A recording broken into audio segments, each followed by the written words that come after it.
ActionAid Nigeria has criticized the federal government's budgetary allocation to the nation's agriculture sector, describing it as insufficient and inadequate to support the production of foodstuff for Nigerians. Several agricultural stakeholders make this known at a press conference organized by the ActionAid Nigeria to analyze the proposed 2023 federal agricultural budget. Fatai says greater investment in agriculture will create more jobs and boost the nation's economy.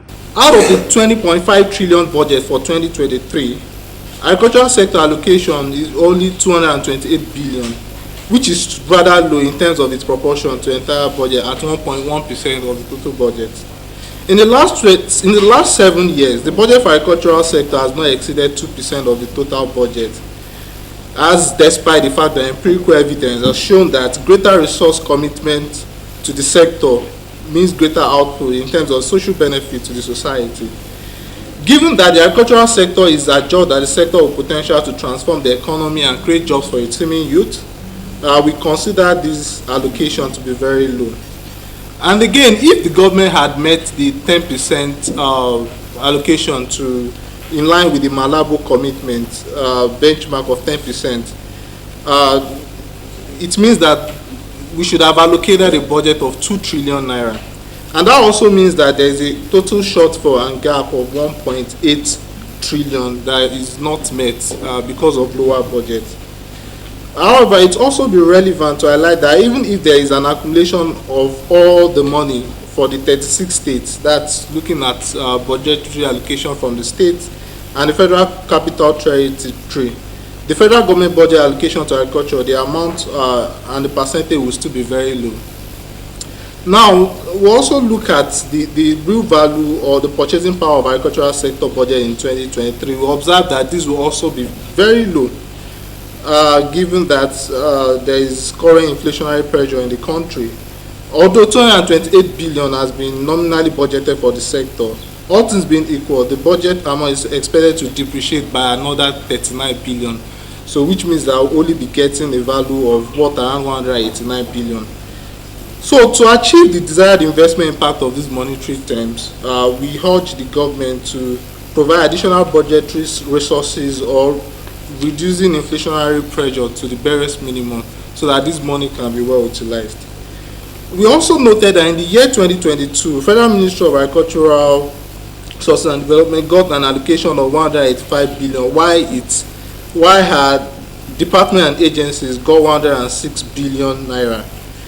But for the year 2023, out of the 228 billion naira committed to fund the budget in 2023, about 131.7 billion is going to Federal Ministry of Agriculture, which is 57.7%, while for the other agencies and departments, we saw that they are only getting 96.7 billion, which is 42.3%, which means that less is going to the departments and agencies.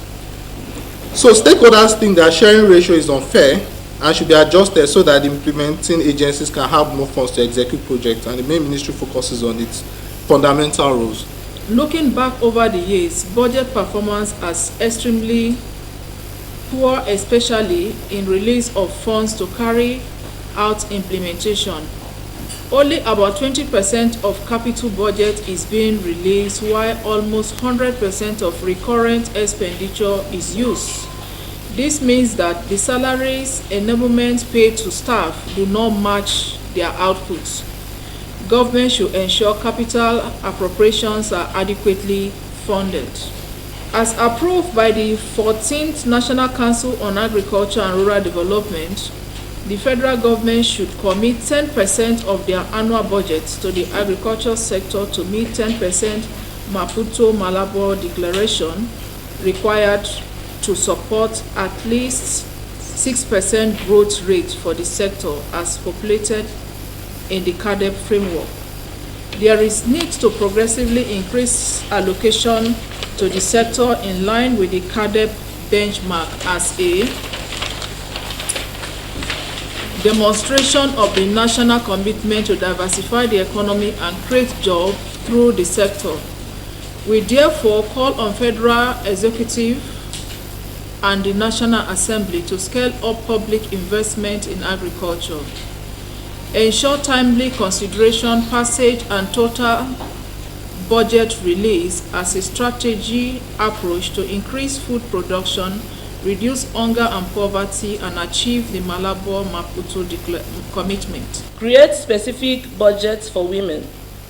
Given the peculiarity of women, youth farmers such as challenge in accessing land and other inputs, the allocation to programs and projects that will empower them for greater productivity should be increased proportionately to the level of their improvement in the sector. Involve stakeholders in budget processing.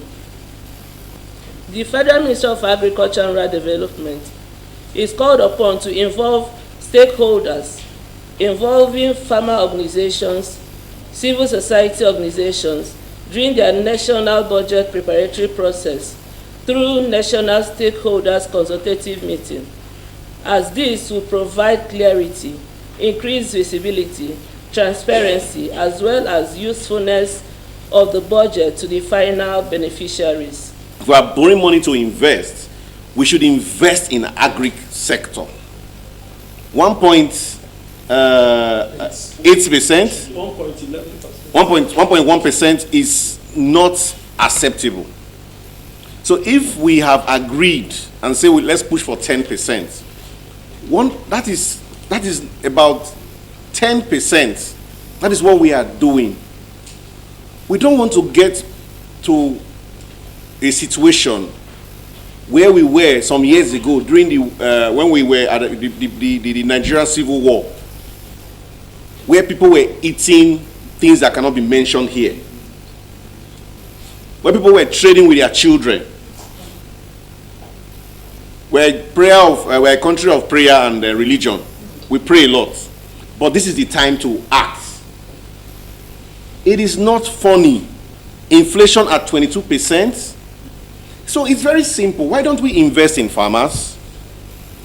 We have smallholder farmers, smallholder women farmers across the country.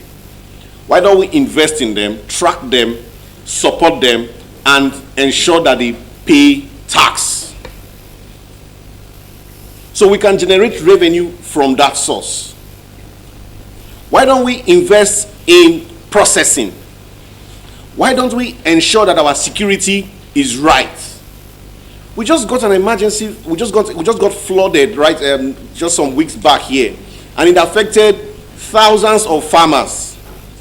And we think it's business as usual. So that calls for an extra emergency fund for agriculture.